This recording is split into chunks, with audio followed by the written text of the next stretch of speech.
generation, obviously, to see next-gen leaders step into what God has called them to do. We call it the wrong they were born to make right.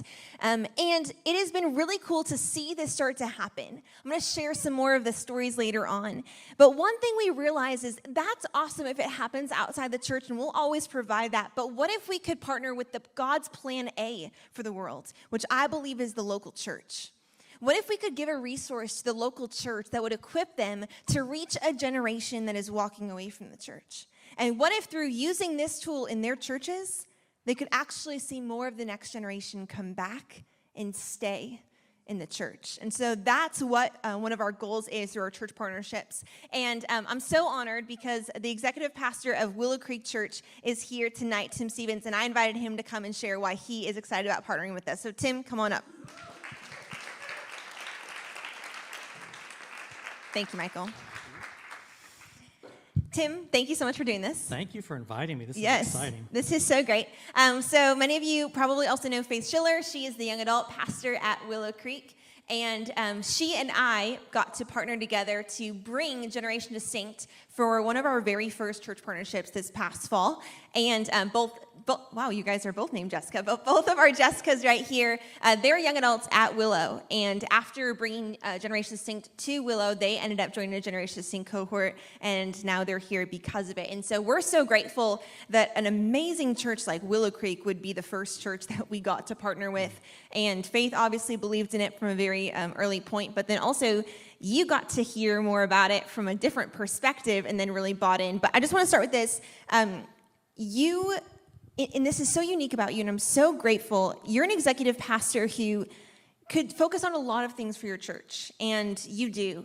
But one thing I've seen you constantly do behind the scenes when you invite my husband and I over to your house and just talk with us and get to know us, but also publicly, you use your influence as an executive pastor to advocate for the next generation. You believe in investing in the next generation. Why do you believe that is so important? Yeah, that's been a core passion for a long time. My wife is here with me, and I'm 54 years old. About 15-ish years ago, I'm approaching my 40th birthday, and realizing okay, I've got limited time left. Right now it seems like at 39 you have all the time in the world left, but at that time. And I remember going through a process, went through a life planning process with a friend and a cohort, and just really began thinking, who are the people in their 50s and 60s and 70s that are still having an impact, that that aren't on the shelf with irrelevance. And the list is short, as I'm 39-year-old thinking that through and thinking, okay, what's unique about the ones that still are having impact, that still are having relevance? And it was the people who had shifted their focus from building their own platform, their own resume, and they began to focus on the younger generation, the next generation. And that was the key for me. And so for me, in my early 40s then, just really focused on whatever I can do. And it's not like became a young adults pastor or anything like that, but whatever I can do with my influence to push over barriers, to open doors, to lift lids for those that are younger than me, to be able to use their skills and their gifts in a significant way. And you do that so well, and I've gotten to witness that. I'm so grateful. You also heard about Generation Distinct in a really unique way. This past August, so almost a year ago now, we had an incredible opportunity. We were invited out of thousands of individuals who applied. We were selected as one of 15 to go down to Nashville to present for a Shark Tank-like experience called Exponential Ventures. And I got up on stage and I gave a 5-minute presentation about what we were doing in Generation Distinct, and then went on throughout the rest of this 2-day competition, really. We had 3 sessions of being peppered with any questions that these executive leaders could think of, and then ended up that I was one of the top 5 that was selected. And then we brought them on stage, and I was peppered with questions again from a panel of experts. And ultimately, it was such an honor. We were selected to win 2nd place and walked with $15,000 towards our vision. And it was an incredible experience, yes. And while it was happening, I didn't know Tim personally at that point, but he knew Faith. Obviously, Faith works for the same church. And so Faith texted me halfway through the competition. She said, "You must be doing a really good job because I'm getting a text from our executive pastor saying that I should check out Generation Distinct." And so I just thought that was such an interesting way to be, introduced to what we're doing. And there was something about what we were doing that stood out. I mean, I'm so humbled by that too.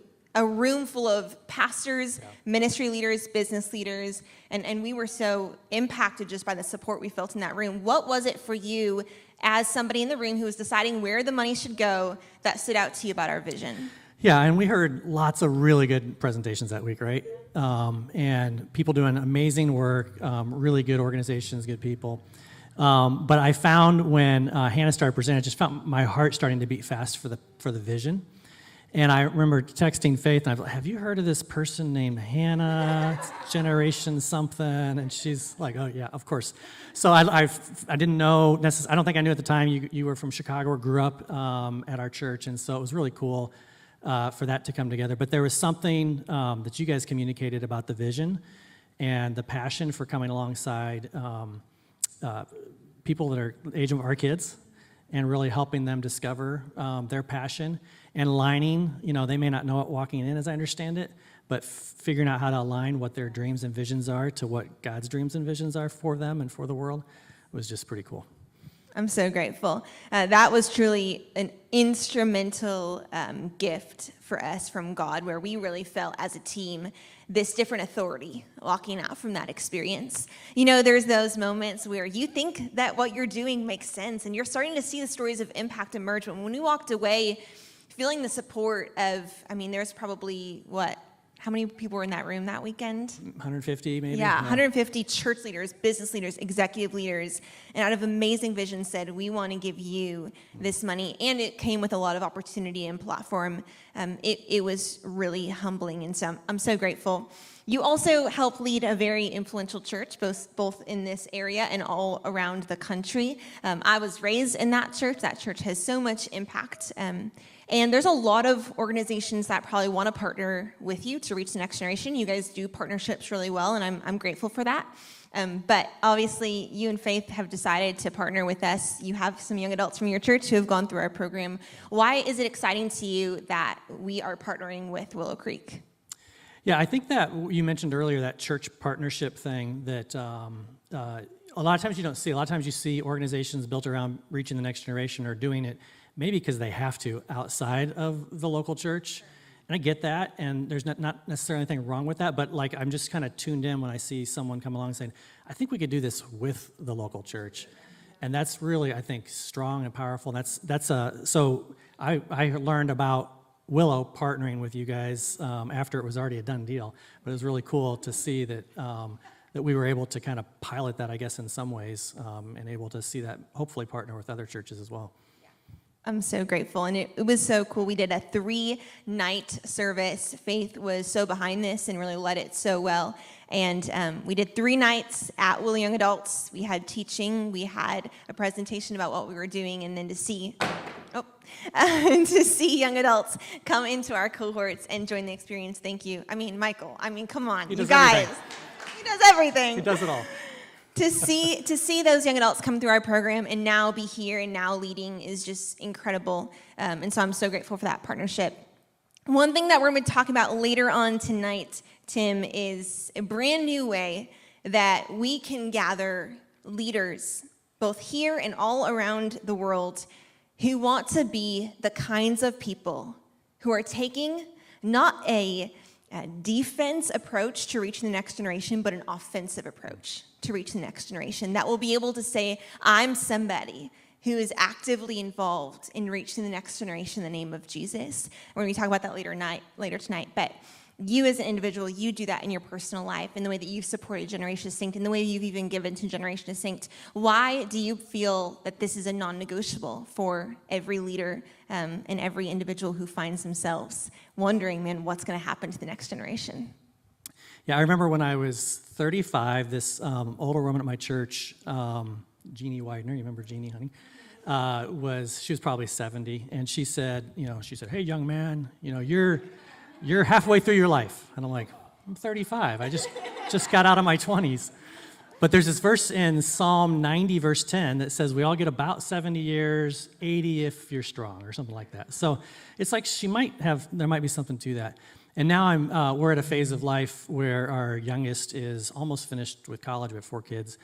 And we're getting to a phase of life. And looking around, I think some of you might be in my phase of life, and maybe some online are as well. But you get to a place, at least in my experience, where you begin to have some financial margin. Like you got the kids through school, you've been like maybe trying to make ends meet for a lot of years, and at some point you're like, okay, I'm 10 months away from not paying college bills anymore, so I'm very excited about this. And then you have options and you have choices. It's like, I totally get it. I didn't get 20 years ago people with second homes in the South. I get it now. I hate the winter. So I understand it, and there's places to put money, whether it's a car, you're going to upsize the house or whatever.